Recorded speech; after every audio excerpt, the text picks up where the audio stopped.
ආයිබෝවන් මගේ YouTube channel එකට සාදරයෙන් පිළිගන්නවා. මම අද ඔයාලට අරගෙන ආවේ කල් තියාගෙන කන්න පුළුවන් විදිහේ හදාගන්න රසවත් සීනි සම්බෝලයක් හදාගන්න විදිය කෙහෙල් මුව වලින්. මම මෙතන අරගෙන තියෙනවා කෙහෙල් මුවක් කපලා පොඩියට මේ විදිහට කහ ලුණු අත ගාලා කහට පිපෙන නිසා ඒ විදිහට මම කරගත්ත මුලින්ම. මේ බෙද ගැනීමට පොල් තෙල් ඕනේ. කෑලි මිරිස් මේස හැඳි දෙකක් ගත්තා. ලුණු ගෙඩියක් මේ විදිහට කපලා අරගත්තා. සුදු ලුණු ටිකක් පොඩියට කපලා අරගත්තා. කුරුඳු එනසල් කරාවු නැටි ගත්තා.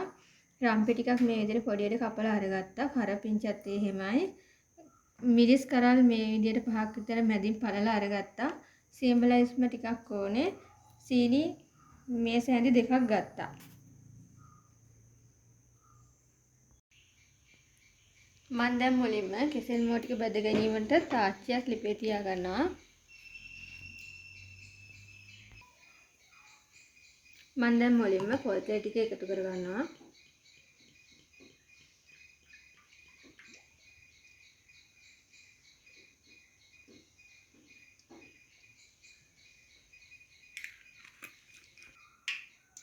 දැන් මම කෙසෙල් මුව ටික ටික දාලා සම්මන් පාට වෙනකම් බෙද ගන්නවා.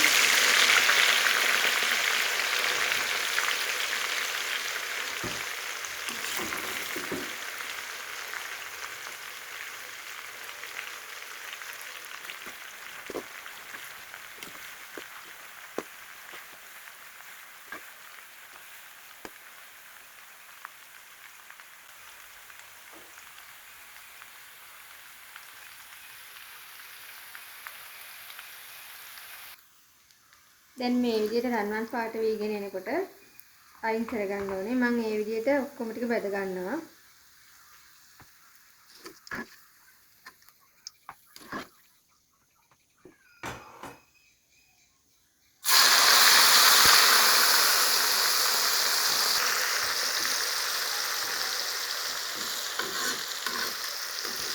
මම දැන් කෙහෙල් මුව ටික මේ විදිහට ඔක්කොම රන්වන් පාටට බෙදගත්තා.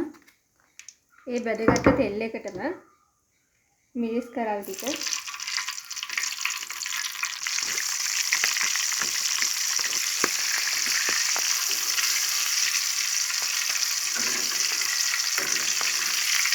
මේ විදිහට යන්තම් බෙදලා අයින් කරගන්න.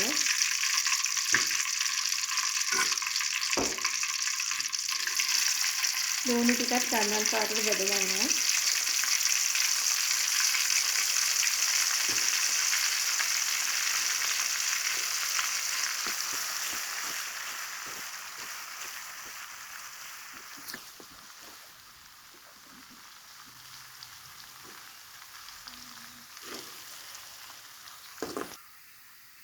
දැන් ලුණු ටික රන්වන් පාට වෙලා තියෙන්නේ. මම අයින් කරගන්නවා ඒ ටික.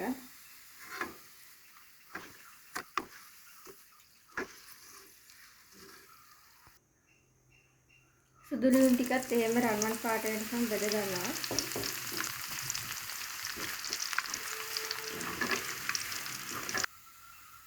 සුදු ලුණු ටිකත් මේ විදිහට දැන් බෙදිලා තියෙන්නේ. මම ඒකත් අයින් කරගන්නවා.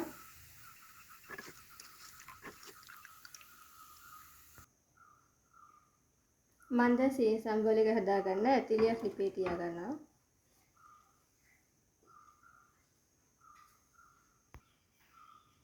තෙල් මේස හැඳි දෙකක් එකතු කර ගන්නවා.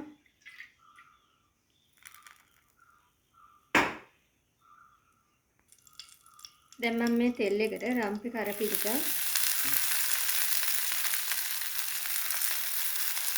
එනසාල් කරාවු නැටි කුරුළු පොතු ටික එකතු කර ගන්නවා.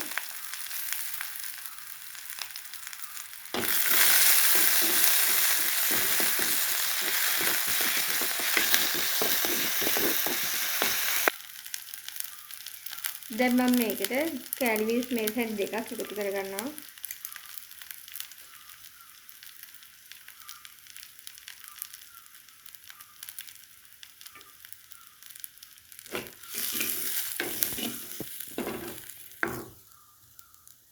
සීනි මේස හැඳි දෙකත් එකතු කර ගන්නවා.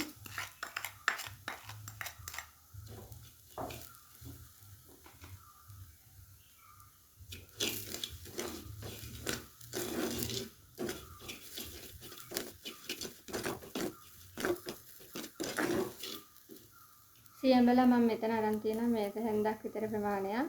ඒ ටිකත් එකතු කරගන්නවා.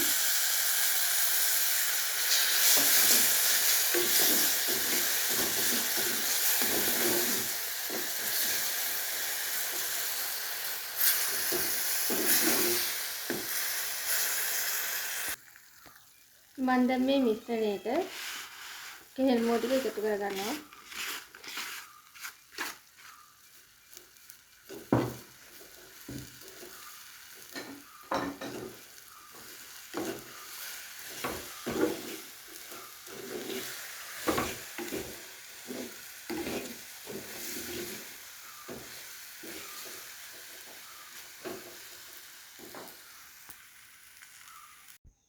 දැන් මම රස අනුව ලුණු එකතු කරගන්නවා.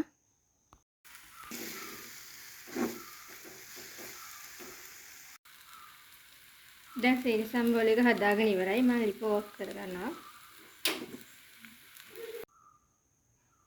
මේ තියෙන්නේ මම හදාගත්ත රසවත් සීනි සම්බෝලයක. ඔයාලත් හදලා රස බලන්න.